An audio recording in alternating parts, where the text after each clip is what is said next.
Indonesia di akhir dekade 1990-an adalah sebuah paradoks. Dari luar, segalanya tampak stabil, kokoh, dan terkendali. Pemerintahan yang kuat, militer yang solid, dan pembangunan yang terus berjalan. Namun, di bawah permukaan yang tenang itu, ada getaran keresahan yang sudah lama menumpuk. Selama Trentidos tahun 2001, kekuasaan terpusat di satu tangan, kebebasan dibatasi, dan praktik korupsi, kolusi, serta nepotisme telah mengakar begitu dalam. Semua ini menciptakan tekanan sosial yang dahsyat, yang hanya menunggu waktu untuk meledak. Dan tahun 1998 adalah saat ketika bendungan itu akhirnya jebol. Pemicunya datang dari luar. Sebuah badai bernama krisis moneter Asia yang menghantam pada tahun ke-1997. Nilai tukar rupiah terjun bebas. Harga-harga kebutuhan pokok melambung gila-gilaan. Perusahaan-perusahaan besar gulung tikar dalam semalam. Dan jutaan orang kehilangan pekerjaan. Bagi rakyat biasa, krisis ini bukan sekadar angka di bursa saham. Krisis ini adalah perut yang lapar, antrean panjang untuk mendapatkan minyak tanah, dan masa depan yang tiba-tiba gelap gulita. Di saat yang sama, kemarahan publik memuncak melihat para elit politik dan kroni-kronia tetap hidup dalam kemewahan, seolah tak tersentuh oleh penderitaan rakyat. Di tengah keputusasaan itu, sebuah suara mulai terdengar dari tempat yang tak terduga. Kampus, mahasiswa, generasi yang selama bertahun-tahun dibungkam, diawasi, dan dikontrol, mulai bergerak. Diskusi-diskusi kecil di ruang kelas dan kantin berubah menjadi mimbar-mimbar bebas yang berapi-api. Selebaran berisi kritik tajam berpindah dari tangan ke tangan secara sembunyi-sembunyi. Spanduk-spanduk sederhana yang ditulis dengan cat seadanya mulai terpasang, membawa pesan yang sangat lantang. Reformasi total.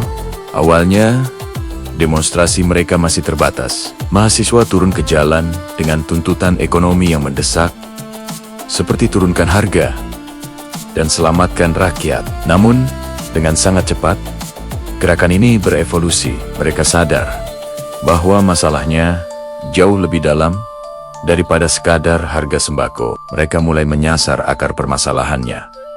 Korupsi, kolusi, dan nepotisme yang merajalela. Tuntutan pun meluas menjadi reformasi politik. Batasi kekuasaan presiden, berikan kebebasan pers, dan tegakkan keadilan hukum bagi semua. Dari Jakarta, Yogyakarta, Bandung, Surabaya, Medan, hingga Makassar, kampus-kampus di seluruh negeri serentak bergerak menjadi epicentrum perlawanan. Negara, seperti biasa, merespons dengan cara lama. Aparat keamanan dikerahkan dalam jumlah besar. Barikade kawat berduri dipasang untuk menghalau massa. Gas air mata ditembakkan, pentungan diayunkan. Namun, ada sesuatu yang berbeda kali ini. Rasa takut yang selama puluhan tahun menjadi senjata paling ampuh penguasa untuk membungkam kritik, perlahan mulai kehilangan kekuatannya. Semakin ditekan, mahasiswa justru semakin banyak yang datang. Hari demi hari, gelombang demonstrasi semakin besar. Mereka datang dengan satu keyakinan yang sama. Diam bukan lagi sebuah pilihan. Puncak ketegangan yang mengerikan terjadi pada bulan Mei tahun 1998. Tanggal 12 Mei, sebuah demonstrasi damai yang dilakukan oleh mahasiswa Universitas Trisakti di Jakarta berakhir dengan tragedi yang tak akan pernah dilupakan. Tembakan dilepaskan ke arah kerumunan mahasiswa. 4 orang dari mereka Elang Mulia Lesmana, Eri Ertanto, Hafidin Royan, dan Hendriawan Sai gugur. Darah mereka membasahi jalanan ibu kota, menjadi martir bagi gerakan reformasi. Kabar duka itu menyebar ke seluruh penjuru negeri seperti api yang menyambar ladang kering di musim kemarau.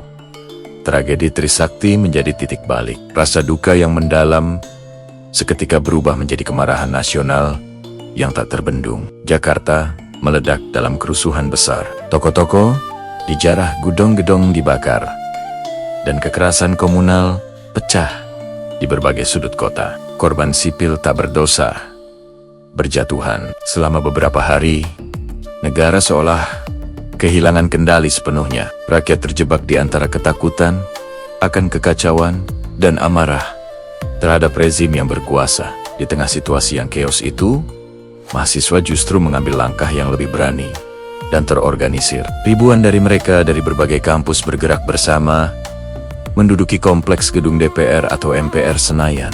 Mereka menjadikan gedung wakil rakyat itu sebagai rumah perjuangan. Mereka tidur di lantai marmer yang dingin, berorasi tanpa henti dari atap gedung, dan menjaga disiplin aksi agar tetap damai. Gedung yang selama ini terasa begitu jauh dan angkuh bagi rakyat, kini dipenuhi oleh suara-suara mereka. Suara harapan dan tuntutan perubahan. Tuntutan mereka kini mengerucut menjadi satu dan tidak bisa ditawar lagi. Presiden Soeharto harus mundur. Tidak ada lagi kompromi.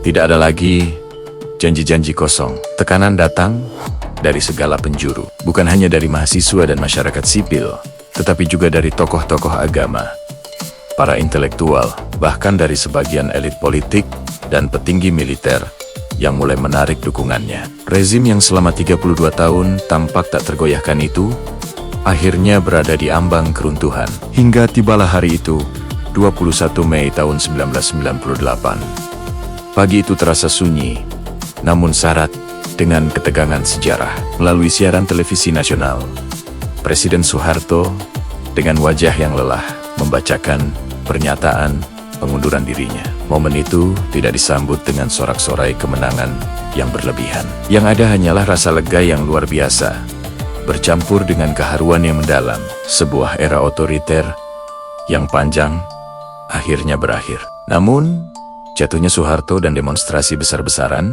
1998 bukanlah akhir dari cerita. Ia adalah gerbang pembuka menuju sebuah babak baru bernama reformasi. Harapan rakyat begitu besar. Terciptanya demokrasi, tegaknya keadilan, dan terwujudnya kesejahteraan. Dan memang, banyak hal berubah. Keran kebebasan pers dibuka lebar, pemilihan umum digelar secara lebih jujur dan adil, dan masa jabatan presiden dibatasi untuk mencegah kembalinya kekuasaan absolut. Rakyat akhirnya mendapatkan kembali haknya untuk bersuara tanpa rasa takut. Meski begitu, luka-luka dari tahun 1998 tidak serta-merta sembuh. Keadilan bagi para korban pelanggaran hak asasi manusia, termasuk tragedi Trisakti dan Semanggi, masih menjadi hutang yang belum terbayar.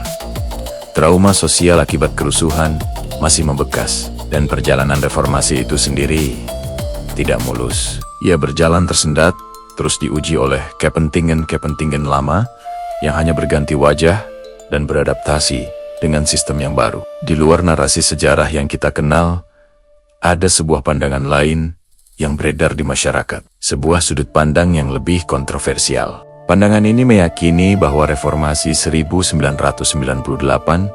tidak sepenuhnya murni gerakan dari dalam negeri. Ada dugaan bahwa kejatuhan Orde Baru merupakan bagian dari skenario geopolitik global yang lebih besar, di mana kekuatan seperti Amerika Serikat dan lembaga finansial internasional ikut bermain.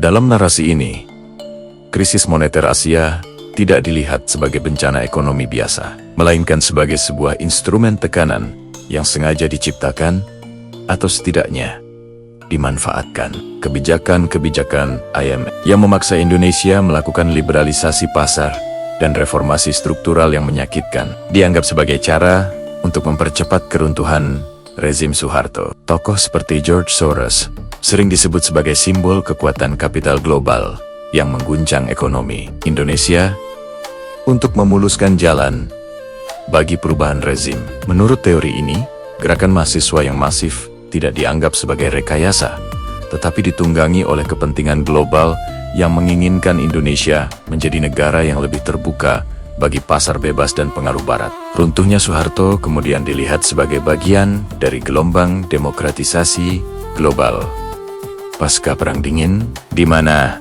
rezim-rezim otoriter di berbagai belahan dunia satu persatu tumbang. Namun, sangat penting untuk kita tegaskan, sudut pandang ini sebagian besar bersifat spekulatif dan konspiratif. Hingga saat ini, tidak ada bukti arsip yang kuat atau konsensus di antara para sejarawan yang mendukung klaim tersebut. Narasi ini lebih mencerminkan rasa curiga dan ketidakpercayaan terhadap dominasi global. Sebuah sentimen yang wajar muncul di tengah trauma krisis dan penderitaan rakyat saat itu. Menyandingkan kedua narasi ini, narasi sejarah resmi dengan narasi kontroversial, bukan untuk membenarkan salah satunya, tapi untuk menunjukkan bahwa sebuah peristiwa besar seperti tragedi 1998 bisa hidup dalam berbagai tafsir. Sejarah tidak hanya ditulis oleh dokumen dan arsip, tetapi juga oleh ingatan, oleh luka, oleh kecurigaan, dan oleh cerita yang diwariskan dari satu generasi ke generasi berikutnya. Pada akhirnya, apapun tafsirnya, gerakan reformasi 1998 meninggalkan warisan yang sangat penting bagi kita. Sebagai sebuah bangsa, ia adalah bukti nyata bahwa perubahan bisa lahir dari keberanian rakyat biasa, dari suara-suara yang bersatu, dan dari keyakinan bahwa negara ini adalah milik rakyat, bukan milik segelintir penguasa. Sejarah telah mencatat, ketika jalanan dipenuhi oleh langkah-langkah berani, ketika mimbar-mimbar kecil di kampus menjelma menjadi gelombang nasional, bangsa ini memilih untuk berubah, meskipun harus membayarnya dengan harga yang sangat-sangat mahal. Dan selama ingatan itu kita jaga tetap hidup, peristiwa 1998 akan selalu menjadi pengingat abadi. Demokrasi tidak pernah datang sebagai hadiah. Ia harus diperjuangkan, ia harus dijaga, dan ia harus terus dipertanggungjawabkan oleh setiap generasi. Terima kasih sudah menonton. Jangan lupa untuk share video ini agar lebih banyak orang yang mengingat kembali salah satu momen terpenting dalam sejarah bangsa kita. Sampai jumpa di video berikutnya.